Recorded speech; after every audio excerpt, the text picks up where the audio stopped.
बड़ी खबरों की जो सुर्खियों में है। कुछ देर में योगी कैबिनेट की बैठक होने वाली है। इसमें कई अहम प्रस्तावों पर बात होगी। उधर मायावती ने ब्राह्मण जोड़ो अभियान के बाद एक और कार्ड खेला है और दूसरी तरफ यूपी में इन दिनों सौगातों की बहार है। बहुत जल्दी प्रधानमंत्री मेडिकल कॉलेजेस का लोकार्पण करने वाले हैं और इससे इतर भाजपा में विधान परिषद की 4 सीटों और मंत्रिमंडल विस्तार पर मंथन हो चुका है। बहुत जल्द इसका ऐलान किया जा सकता है। 5वीं खबर उन मंत्री जी की है जिन्होंने एनकाउंटर की धमकी दे दी है और इन 5 बड़ी खबरों पर हम इस बुलेटिन में विस्तार से बात करने वाले हैं। तो वाराणसी के बाद एक बार फिर प्रधानमंत्री यूपी को बड़ी सौगात देने वाले हैं। खबर है कि प्रधानमंत्री 30 जुलाई को आकर प्रदेश को 9 मेडिकल कॉलेजेस की सौगात देंगे। एक साथ इन सभी मेडिकल कॉलेजेस का लोकार्पण होगा। इसके लिए प्रधानमंत्री मोदी 30 जुलाई को सिद्धार्थनगर आएंगे। पीएम के दौरे को लेकर सीएम योगी सिद्धार्थनगर जाकर तैयारी देखेंगे। 9 मेडिकल कॉलेजेस का उद्घाटन करेंगे, लोकार्पण करेंगे प्रधानमंत्री 30 जुलाई को सिद्धार्थनगर से।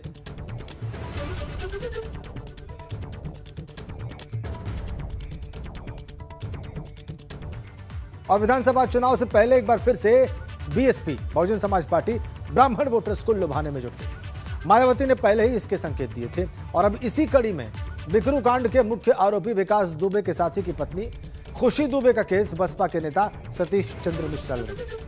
माना यह जा रहा है कि बसपा के मिशन ब्राह्मण के तहत ही खुशी दुबे का केस सतीश चंद्र मिश्रा ने अपने हाथ में लिया है और अब वो इस केस की पैरवी करेंगे। आपको बता दें कि खुशी दुबे अमर दुबे की पत्नी है, जो कि बिकरू कांड के मुख्य आरोपी विकास दुबे का भतीजा था। अमर दुबे को भी पुलिस ने एनकाउंटर में मार गिराया था। बसपा नेता सतीश चंद्र मिश्रा की गिनती लखनऊ के बड़े वकीलों में होती है और ऐसे में खुशी दुबे का केस लड़कर वो ब्राह्मण समाज में सियासी संदेश देने की कोशिश भी कर रहे हैं। आपको बताएं कि बसपा ने पहले भी ब्राह्मण कार्ड के जरिए यूपी की सत्ता हासिल की हुई है और एक बार फिर से बीएसपी अपना वही पुराना सियासी फॉर्मूला आजमाने की कोशिश में जुटी हुई है।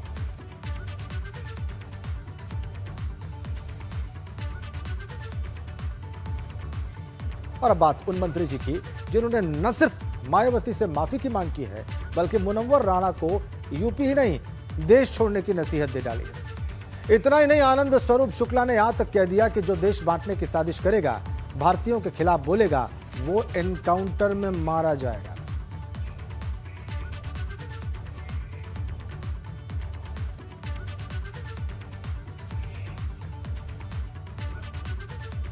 पहले मायावती जी को, जो उनके सर्वे सर्वा थे कांसी राम जी ने, जिन्होंने कहा था कि अयोध्या में मंदिर की जगह शौचालय बनवा देना चाहिए, पहले मायावती को उसके लिए माफ़ी मांगना चाहिए और तब अयोध्या में अपने लोगों को दर्शन करने के लिए भेजना चाहिए।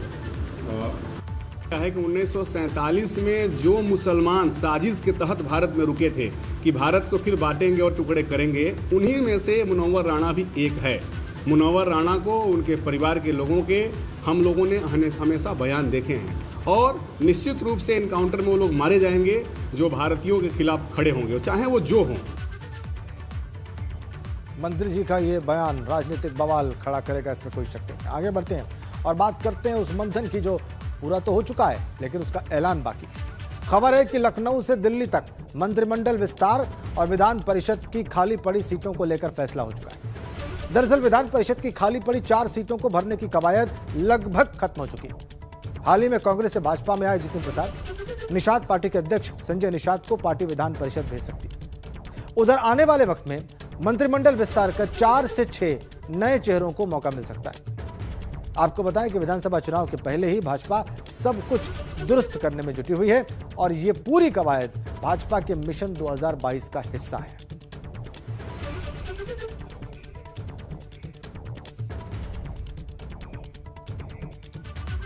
और एक बड़ी अपडेट आपको देते हैं, कुछ ही देर में योगी कैबिनेट की अहम बैठक होगी। इस बैठक में विधानसभा सत्र बुलाने सहित लगभग 2 दर्जन प्रस्तावों को मंजूरी मिल सकती है। मुख्यमंत्री जन आरोग्य योजना में नए लाभार्थियों को जोड़ने और बेसिक शिक्षा विभाग में मृतक आश्रितों की नियुक्ति के नियमों में बदलाव समेत कई और प्रस्तावों को भी आज मंजूरी मिल सकती है। इसके अलावा भी कई सारे प्रस्तावों पर योगी कैबिनेट की बैठक में मंजूरी मिल सकती है। थोड़ी देर बाद यह बैठक होगी। विधानसभा सत्र बुलाने पर भी इस बैठक में चर्चा होगी। जन आरोग्य योजना में नए लाभार्थी कैसे जोड़े जाएं, इस पर भी मंथन होगा। और शिक्षा विभाग में मृतक आश्रितों की नियुक्ति के नियमों में भी बदलाव पर मुहर लग सकती है। शाम 5:30 बजे बैठक का समय प्रस्तावित है।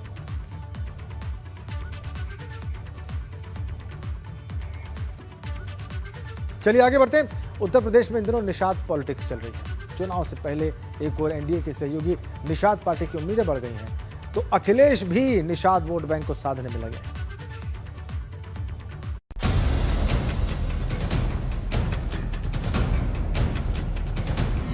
यूपी विधानसभा चुनाव का बिगुल बज चुका है और साथ ही तेज हो गई है चुनाव की तैयारी की कवायद।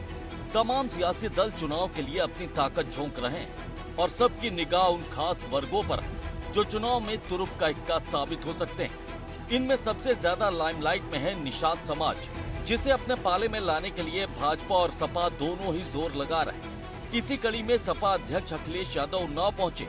उनके इस दौरे का मकसद पूर्व मंत्री मनोहर लाल की मूर्ति का अनावरण है। पहले आपको ये बताते हैं कि पूर्व मंत्री मनोहर लाल कौन थे। अवध में मल्लाहों के बड़े नेता माने जाते हैं मनोहर लाल।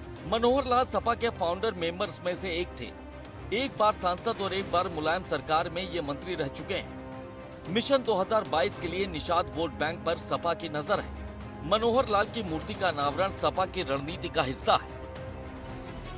वहीं भाजपा के सहयोगी निषाद पार्टी कुछ दिनों से थोड़ी नाराज चल रही है। खासतौर से मोदी मंत्रिमंडल में बेटे प्रवीण निषाद को जगह न मिलने की वजह से निषाद पार्टी के अध्यक्ष डॉक्टर संजय निषाद नाराज चल रहे हैं। हालांकि एक बार फिर से उनके सुर बदलते दिख रहे हैं। पहले डिप्टी सीएम का चेहरा बनाने की मांग करने वाले डॉक्टर संजय निषाद ने अब कहा है कि भाजपा से उनकी कोई नाराजगी नहीं है और वो भाजपा के साथ मिलकर ही 2022 के विधानसभा संग्राम में उतरेंगे। नाराज होना अलग बात है और बगावत होना अलग बात है। और जब किसी साथ रहते हैं तो कुछ न कुछ मुद्दे पर बातचीत होती है, और नहीं होता है तो कुछ न कुछ तलखी होती है। हम लोग भारतीय जनता पार्टी के साथ तब भी थे, आज भी हैं, और उपचुनाव में भी थे, 2019 में भी थे। बिना शर्त हम लोगों ने समर्थन दिया। जब यूपी विधानसभा चुनाव में जातीय समीकरण बेहद अहम है। ऐसे में अब तमाम सियासी दल निषाद समाज पर नजरें जमाए हुए। खासतौर से निषाद समाज को अपने पाले में लाने के लिए भाजपा और सपा में रस्साकशी जारी है। हालांकि चुनाव के दौरान निषाद समाज किस पर भरोसा दिखाता है, ये देखने वाली बात होगी। मोहम्मद मोइन के साथ ब्यूरो रिपोर्ट, एबीपी गंगा। चलिए आगे बढ़ते हैं और बात करते हैं योगी सरकार के मिशन रोजगार की। इसके तहत आज मुख्यमंत्री योगी आदित्यनाथ नवनिर्वाचित आबकारी निरीक्षकों को उन्होंने नियुक्ति पत्र बांटे और उन्हें संबोधित करते हुए कहा कि सबसे ज्यादा रोजगार हमारी सरकार में दिया गया। आबकारी निरीक्षकों को, आबकारी इंस्पेक्टर्स को आज मुख्यमंत्री ने अपने हाथ से नियुक्ति पत्र दिया, अपॉइंटमेंट लेटर दिया और इस अवसर पर उन्होंने कहा कि पूरी प्रक्रिया में, पूरी चयन प्रक्रिया में पारदर्शिता बरती गई है। युवाओं को सबसे ज्यादा रोजगार उनकी ही सरकार में मिला है और इसमें भी आरक्षण के नियमों का पालन हुआ है। भ्रष्ट लोगों पर कार्रवाई हो रही है, यह भी उन्होंने स्पष्ट किया और कहा कि उत्तर प्रदेश में किसी युवा के साथ कोई अन्याय नहीं हुआ है। यूपी में कानून का राज है। ये बड़ी बातें उनके वक्तव्य में निकलकर सामने आई है। निवेश का भी उन्होंने जिक्र किया, उनका कि लगातार उत्तर प्रदेश में निवेश बढ़ा है।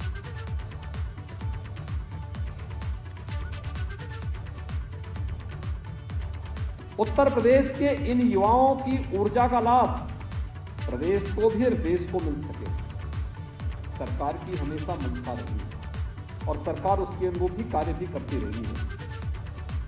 इसलिए निरंतर सरकार का एक प्रयास रहा है कि हम अधिक से अधिक नौकरियों का सृजन कर सकें, युवाओं के लिए अधिक से अधिक रोजगार और स्वतः रोजगार को आगे बढ़ा सकें। सरकार निरंतर इस पर प्रयास करती रही। आज से 4.5 वर्ष प्रदेश के अंदर स्वच्छता और ईमानदारी का अभाव था। वो ईमानदारी से नहीं हो पाता था। कहीं क्षेत्र भतीजावाद, कहीं जातिवाद, कहीं पर कोई अन्यवाद हावी होकर के तमाम ऐसे युक्तियां अपनाई जाती थी कि कोई भी ईमानदार व्यक्ति, कोई भी युवा, प्रतिभाशाली युवा हताश और निराश होकर के प्रदेश से पलायन करता। तो 2022 में होने वाले विधानसभा चुनाव की तैयारी में सभी पार्टियां जुटी हुई हैं और ऐसे में समाजवादी पार्टी भी विधानसभा स्तर पर अपने सम्मेलन कर रही है। इसी कड़ी में समाजवादी पार्टी की ओर से मेरठ के गांव डल्लूहेड़ा में समाजवादी सर्व समाज सम्मेलन का आयोजन किया गया, लेकिन कार्यक्रम में चुनावी रंग कम और मनोरंजन के रंग ज्यादा नजर आए। कार्यक्रम में लड़कियों से डांस कराकर सैकड़ों की भीड़ को इकट्ठा कर कोरोना गाइडलाइंस की भी जमकर धज्जियां उड़ाई गई। नेताओं का जोरदार ताली के साथ स्वागत करें जिले के सचिव यूसुफ सैफी साहब और छनी गुप्ता जी। सपा नेता बैठकर डांस देख रहे हैं और इस तरीके का डांस वहां पर चल रहा है और कोविड नियमों की कैसे धज्जियां उड़ाई गई हैं ये भी आप इन तस्वीरों से बहुत साफ देख सकते हैं। समस्या कोविड नियमों की धज्जियां उड़ी हैं। ये सम्मेलन समाजवादी पार्टी के 2022 के चुनाव की तैयारियों की दिशा में उसी क्रम में था। समाजवादी पार्टी के कार्यकर्ता भी इकट्ठे हुए, जनता भी थी, लेकिन समाजवादी सिद्धांतों पर चर्चा नहीं हुई, नृत्य जरूर देखा गया।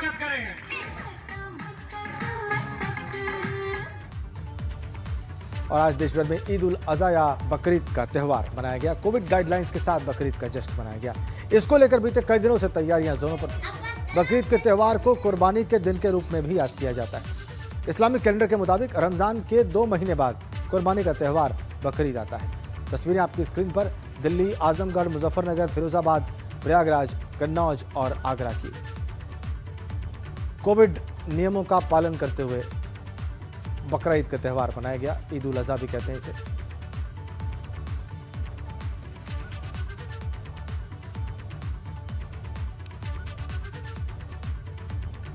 आगे बढ़ते हैं एक बड़ी खबर के साथ। आगरा से इस वक्त हमारे पास है प्रशांत शर्मा नाम के बदमाश ने सरेंडर कर दिया है। मणपुरम गोल्ड लोन डकैती मामले में यह बदमाश आरोपी था। बदमाश ने थाना कमला नगर थाने में सरेंडर किया है। मुख्य आरोपी नरेंद्र उर्फ लाला पर 1 लाख का इनाम कल घोषित हुआ था। एनकाउंटर में 2 बदमाश इसी मामले से जुड़े हुए पहले ही ढेर किए जा चुके हैं। एक ने आज सरेंडर कर दिया और एक मुख्य आरोपी पर इनाम की राशि कल बढ़ा दी गई। इस तरीके से लगातार इस कांड के आरोपियों के मामले में पुलिस सक्रिय है। जो दूसरे बदमाश इस कांड से जुड़े हुए हैं उन पर 25-25 हजार का इनाम घोषित है और प्रशांत शर्मा नाम के एक बदमाश ने आगरा में सरेंडर कर दिया है। ये डकैती के मामले में आरोपी था। मणपुरम गोल्ड लोन के ऑफिस में जो डकैती हुई उसी मामले में आरोपी था। मुख्य आरोपी नरेंद्र उर्फ लाला पर 1 लाख का इनाम घोषित है। इस मामले से जुड़े 2 बदमाशों का एनकाउंटर भी पहले किया जा चुका है। अब सभी बदमाशों की तस्वीर सामने आ गई है, वो भी हम आपकी स्क्रीन पर रखे हुए हैं और हमने आपको इस खबर के बारे में डिटेल में रिपोर्ट किया था। 17 जुलाई को यह लूट अंजाम दी गई मणपुरम गोल्ड लोन ऑफिस में। इसी मामले पर लगातार पुलिस की कार्रवाई जारी है। आज इसी मामले से जुड़े, इसी लूट से जुड़े एक बदमाश ने समर्पण कर दिया है, आत्मसमर्पण कर दिया है। 17 जुलाई को यह डकैती अंजाम दी गई थी। मुख्य आरोपी पर 1 लाख का इनाम घोषित है। बड़ी खबर के साथ कृषि कानूनों के विरोध में कल जंतर मंतर पर किसानों का प्रदर्शन है। दिल्ली पुलिस ने 200 किसानों को प्रदर्शन की इजाजत दी। किसान कल 5 बसों के जरिए दिल्ली के जंतर मंतर आएंगे और पुलिस की निगरानी में 5 बसें जंतर मंतर पहुंचेंगी। जंतर मंतर पर शांतिपूर्ण प्रदर्शन करेंगे किसान संगठन।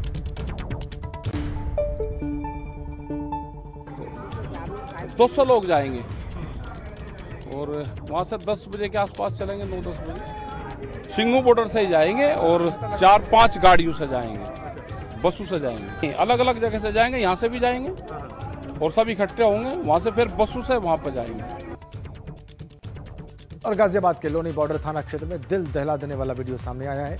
वीडियो में एक युवक को 2 लोग बुरी तरह से पीटते दिखाई दे रहे हैं। हैरान करने वाली बात यह है कि आसपास के लोग खड़े तमाशबीन बने रहे और वीडियो बनाते रहे, लेकिन पिटते हुए युवक को बचाने की किसी की हिम्मत नहीं हुई। हालांकि पूरा मामला पुलिस के संज्ञान में आया तो तत्काल प्रभाव से इस पूरे मामले को गंभीरता से लेते हुए मौके पर पहुंचकर घायल युवक को हॉस्पिटलाइज कराया गया और आरोपियों के खिलाफ एफआईआर दर्ज कर इन आरोपियों की तलाश शुरू कर दी गई।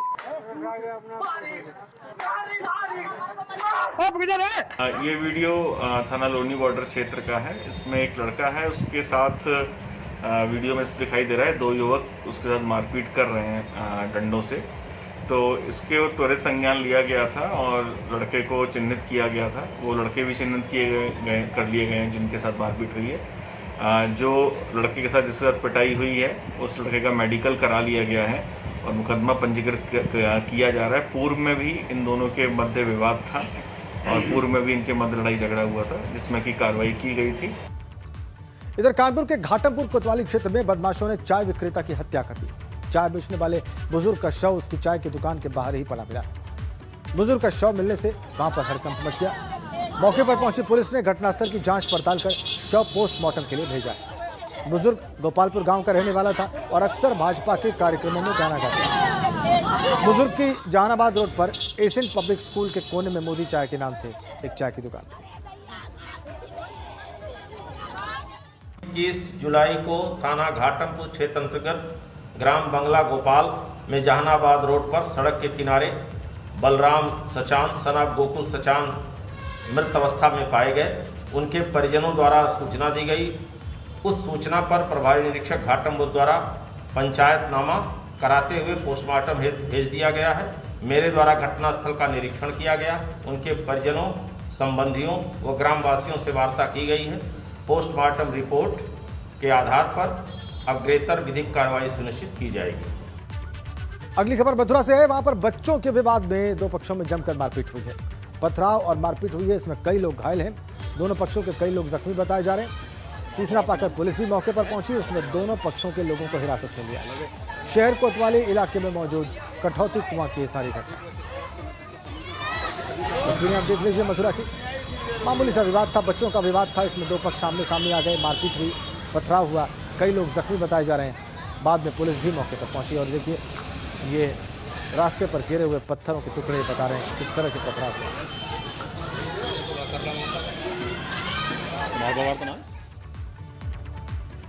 आगे बढ़ते हैं। ICMR यानी कि Indian council of medical research ने मंगलवार को देश में हुए चौथे सीरो सर्वे के आंकड़े जारी कर दिए। यह सर्वे जून से लेकर जुलाई के बीच किया गया था। इसमें 67.6% सीरो प्रेवेलेंस पाया गया। ICMR ने जानकारी दी कि देश की 40 करोड़ आबादी को अब भी कोरोना होने का खतरा बना हुआ है, जबकि 2/3 लोगों में एंटीबॉडीज पाई गई। ये सीरो सर्वे 21 राज्यों के 70 जिलों में 28,975 लोगों पर किया गया था। ICMR ने कहा है कि लोगों को अभी भी कोविड प्रोटोकॉल का पालन करना होगा और अगर जरूरी नहीं हो तो यात्रा न करें। ICMR ने उन्हीं लोगों को यात्रा करने की सलाह दी है जिन्होंने कोरोना वैक्सीन की दोनों डोजेस ले रखी है।